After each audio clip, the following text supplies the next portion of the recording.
សួស្តីបងប្អូនថ្ងៃនេះយើងចូលមេរៀនបន្តទៀតទីលាវទី6សួរមីងសេចក្តីបញ្ជាក់ចានាងខ្ញុំចង់ប្រាប់ពីសេចក្តីបញ្ជាក់ជូនបងប្អូនបន្តិចចាសេចក្តីបញ្ជាក់ហ្នឹងគឺចង់និយាយពីស្រៈចា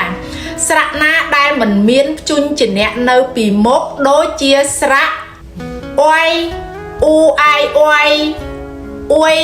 អ៊ូអេអ៊ុយអ៊ូអ៊ូអអ៊ូអ៊ូអាអ៊ូ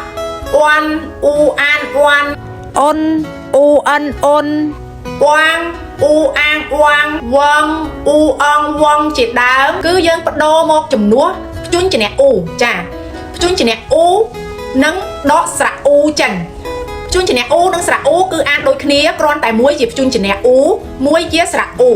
ពេលណាស្រៈដែលមិនមានព្យញ្ជនៈនៅពីមុខយើងយកព្យញ្ជនៈអ៊ូមកដាក់ជំនួសវិញដូចជាសរសេរពាក្យវាយអ៊ូអាយវាយអ៊ូអេអ៊ុយអ៊ូអអ៊ូអ៊ូអាអ៊ូ